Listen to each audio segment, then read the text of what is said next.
చూస్ country delight, live better. ఇప్పుడే country delight app ని download చేసుకోండి.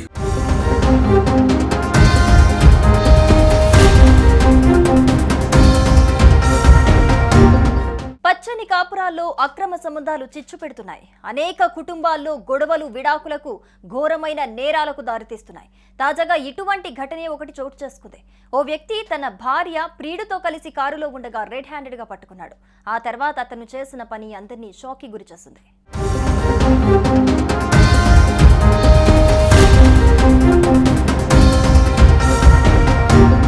తన భార్య వేరొక వ్యక్తితో వివాహేతర సంబంధం పెట్టుకుందని అనుమానించిన భర్త వారిని వెంబడించాడు.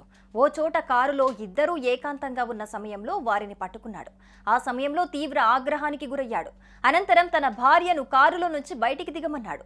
ఈ క్రమంలో భర్త చేసిన పని పలువురిని ఆశ్చర్యానికి గురిచేసింది. ముందుగా తన భార్య నుదుటిపై ఉన్న సింధూరాన్ని స్వయంగా తుడిచేశాడు. ఆ తర్వాత ఆమె ప్రియుడిని పిలిచి తన భార్య పాపిటలో మళ్లీ సింధూరం దిద్దామని చెప్పాడు. ఈ అనూహ్య పరిణామంతో ఆ మహిళ, ఆమె ప్రియుడు షాక్కి గురయ్యారు. భర్త చేసిన ఈ పని చర్చనీయాంశంగా మారింది. ఇందుకు సంబంధించిన వీడియో సోషల్ మీడియాలో తెగ వైరల్ అవుతోంది. కొందరు భర్త చర్యను సమర్థిస్తుంటే మరికొందరు ఇది సరికాదని అభిప్రాయపడుతున్నారు. అయితే ఈ వీడియో ఎక్కడ జరిగిందో తెలియదు, కానీ సోషల్ మీడియాలో చక్కర్లు కొడుతోంది. ఇది నిజంగా జరిగిందా లేదంటే రీల్సా అన్నది తెలియాల్సి ఉంది.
సుమన్ టీవీలో మీ పర్సనల్ అండ్ బిజినెస్ ప్రమోషన్స్ కోసం కింది నెంబర్కి కాంటాక్ట్ చేయండి.